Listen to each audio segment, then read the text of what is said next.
Bismillahirrahmanirrahim. Assalamualaikum warahmatullahi wabarakatuh.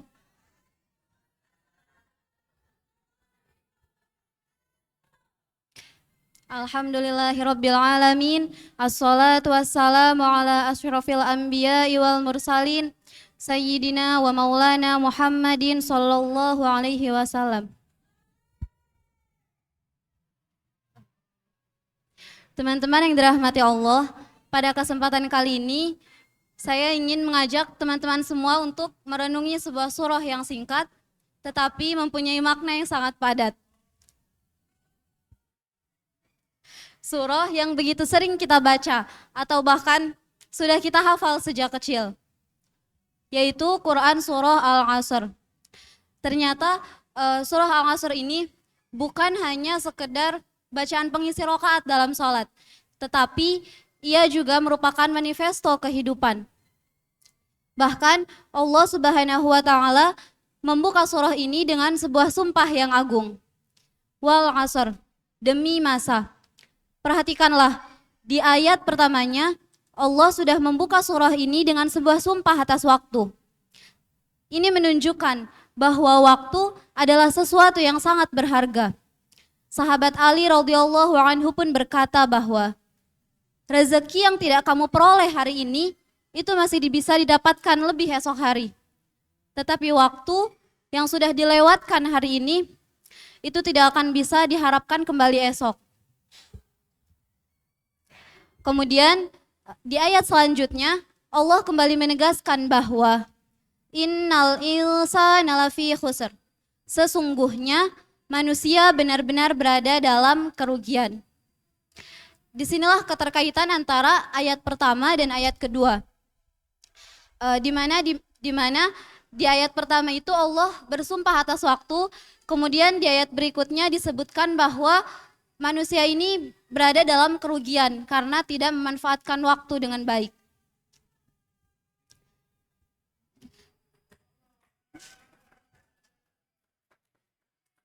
Nah, jika di ayat ini Allah memberikan gambaran manusia yang merugi, maka di ayat berikutnya Allah memberikan pengecualian kepada 4 golongan yang bisa selamat dari kerugian, yaitu illalladzina amanu wa amilus solihati wa tawasau bil haqqi wa tawasau bis sabr. Yang pertama adalah alladzina amanu. Dalam tafsir Al-Misbah, para ulama sepakat memaknai lafaz alladzina amanu ini sebagai orang-orang yang memiliki pengetahuan tentang ajaran agama Islam. Nah, jika seseorang sudah memiliki pengetahuan tentang ajaran agama Islam, maka 1 dari 4 dirinya itu sudah terbebas dari golongan orang-orang yang merugi. Kemudian golongan yang kedua adalah wa'amilus solihati, orang-orang yang beramal solih. Amal solih di sini maksudnya adalah amal solih yang sesuai pada syariatnya, dan juga amal solih yang bermanfaat bagi diri kita pribadi dan bagi orang-orang di sekitar kita. Kemudian yang ketiga adalah watawasau bil haqqi, orang-orang yang saling berwasiat dalam kebenaran.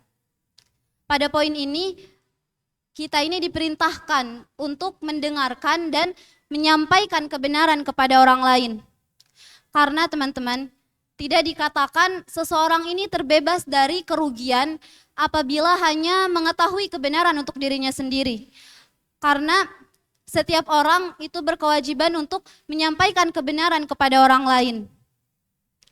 Kemudian yang terakhir, golongan yang terakhir, watawasau bis sabr, orang-orang yang saling berwasiat dalam kesabaran. Sifat ini sangat dibutuhkan oleh manusia, kapan dan dalam situasi apapun. Memang ada orang yang merasa cukup hanya dengan menjalankan ketiga syariat tadi, hanya dengan beriman, hanya dengan beramal solih, hanya dengan berwasiat dalam kebenaran. Tetapi melupakan bahwa ketiga syarat tadi hanya akan menjadi sempurna jika kesabaran ini mengiringinya.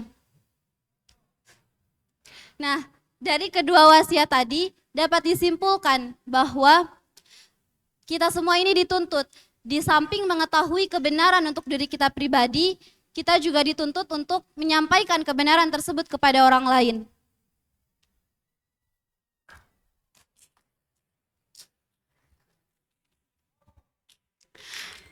Mungkin hanya itu renungan surah Al-Asr pada siang hari ini.